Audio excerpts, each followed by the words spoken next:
আজকে তোমাদের পরিবেশের তৃতীয় পর্যায়ের মূল্যায়ন। হ্যাঁ, প্রশ্নগুলো করে ফেলি। দেখো, Arambagh girls junior basic school, প্রথম একের ক আছে, সঠিক উত্তরগুলো বেছে নাও। দেখো, বেছে নিয়ে দাগ দাও। ব্রহ্মচারী প্রতিষ্ঠাতা হলেন কে? ব্রহ্মচারী প্রতিষ্ঠাতা হলেন গুরু সদয় দত্ত। কোথা কে পারবে?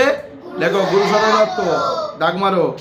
তারপর দেখো, পুরীর সূর্য মন্দির অবস্থিত কোথায়? বঙ্গোপসাগরের কাছে। কোথায়? বঙ্গোপসাগরের কাছে। তারপর দেখো, খাসিয়ারা জয়ন্তীয়ারা বসবাস কোথায়, কোন রাজ্যে? মেঘালয় রাজ্যে, একদম দাগ মারো। তারপর দেখো, আরাবাড়ি জঙ্গল অবস্থিত কোথায়? পশ্চিম মেদিনীপুর জেলায়। কোন জেলায়? পশ্চিম মেদিনীপুর জেলায়। তারপরে দেখো, দাগ মারো, চাষের জমিতে পোকামাকড় মারার জন্য মানুষ কি ব্যবহার করে? নিম পাতার রস। এটা প্রাচীন যুগে, ঠিক আছে, আগে করতো, এখন তার নিম পাতার রস কেউ দেয় না। এখন কি দেয়? নানান রকম কীটনাশক, রাসায়নিক সার এসব বেরিয়ে গেছে, তাই তো, ফসফেট, পটাশিয়াম, নানান রকম সার বেরিয়ে গেছে। তারপর দেখো, জীবাণু থেকে বা খাবার বাঁচায় কে? নুন। নুন দিয়ে রাখলে খাবার বেশিক্ষণ, দেখবে মায়েরা বাড়িতে দেখবে নুন দিয়ে হচ্ছে মাছ কেটে নুন দিয়ে রেখে দেয়, তাই তো, টাটকা থাকে, নষ্ট হয় না, জীবাণু বসে না। আচ্ছা, দুয়ের ক দেখো, শূন্যস্থান পূরণ করো। প্রাণীদের খাদ্য হলো কি? মাংসাশী প্রাণীদের খাদ্য হলো তৃণভোজী। এখানে তৃণভোজী লিখে নাও।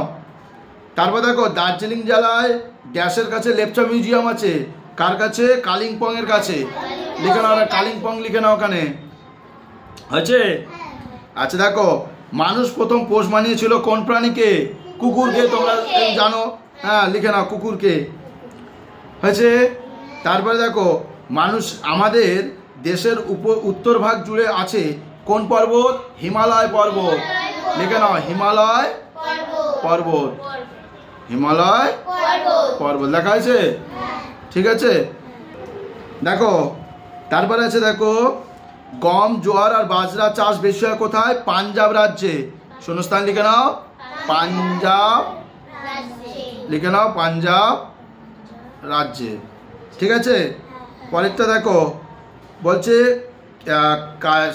ড্যাশকে ইংরেজিতে মিউজিয়াম বলে। লেখো, জাদুঘর। এখানে কি হবে? জাদুঘর লিখে নাও, হয়েছে? আচ্ছা, তারপর দেখো, তিনের দাগের বলছে, দেখো, তিনের ক বলছে উত্তরগুলো, সঠিক প্রশ্নের উত্তরগুলো দাও, নিচের প্রশ্নগুলো উত্তর দাও। তাজমহল কার স্মৃতির উদ্দেশ্যে বানানো হয়েছিল? মমতাজের স্মৃতি। লেখে নাও, মমতাজের স্মৃতি। মমতাজের স্মৃতি, স্মৃতি বা স্মৃতি, ইংরেজিতে স্মৃতি উচ্চারণ হয়, বাংলায় স্মৃতি। দন্ত ছয়ময় রি তয়সী, হয়েছে?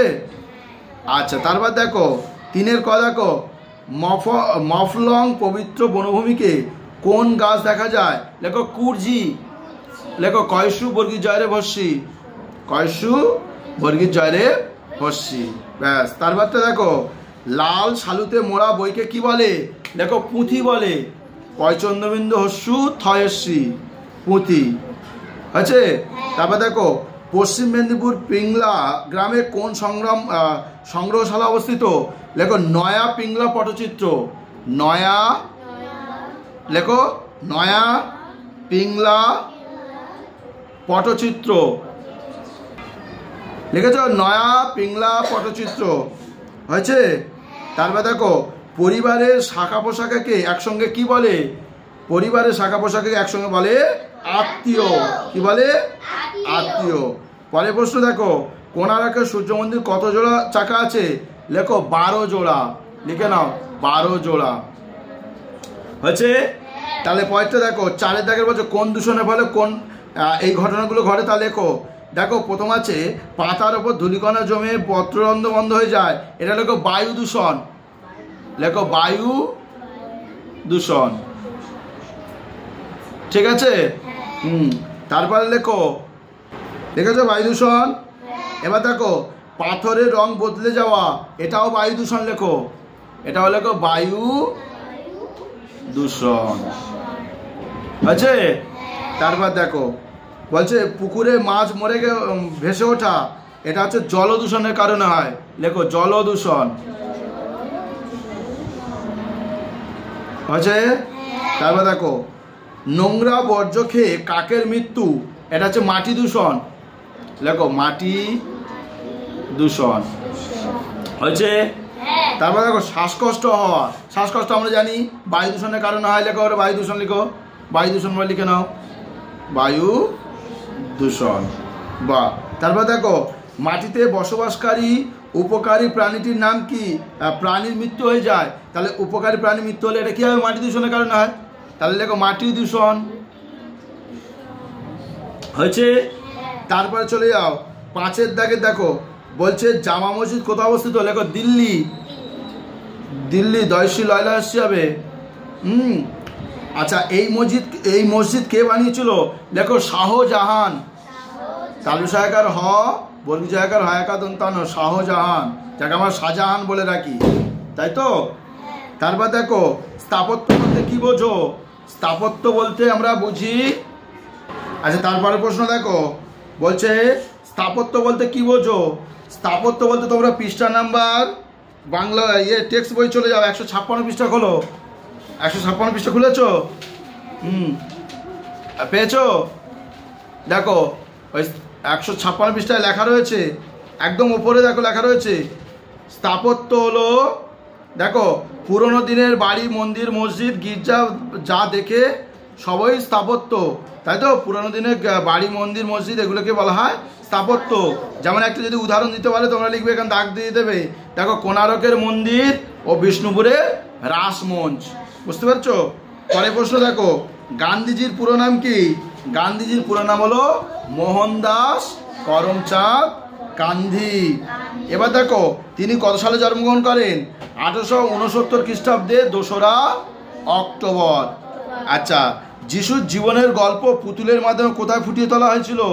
এটা ব্যান্ডেল চার্চে। এটি কত খ্রিস্টাব্দে তোলা হয়েছিল? 1660 খ্রিস্টাব্দে। কত খ্রিস্টাব্দে? 1660। আচ্ছা কোন রাজ্যে এবং কোন সমাজে আজও মা পরিবারের প্রধান? এটা লিখে নাও মেঘালয়। এটা কি হবে? মেঘালয়। তুই কি খুঁজছিস এখনো? চারিয়ে ফেলেছিস? তাহলে কি উল্টাচ্ছিস ওগুলো? ও লিখে নাও মেঘালয়। তারপর দেখো মা পরিবারের প্রধান কোন রাজ্যে, কোন সমাজে? এটা খাসিয়া, ঠিক আছে, খাসিয়াদের সমাজে মা পরিবারের প্রধান। তারপর দেখো বিষ্ণুপুরের আগের নাম কি ছিল?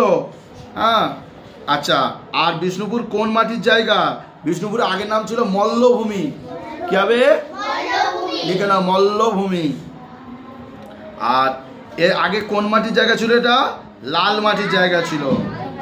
আচ্ছা তারপরে দেখো আছে, দেখো টিকা লেখো বিষ্ণয় কি?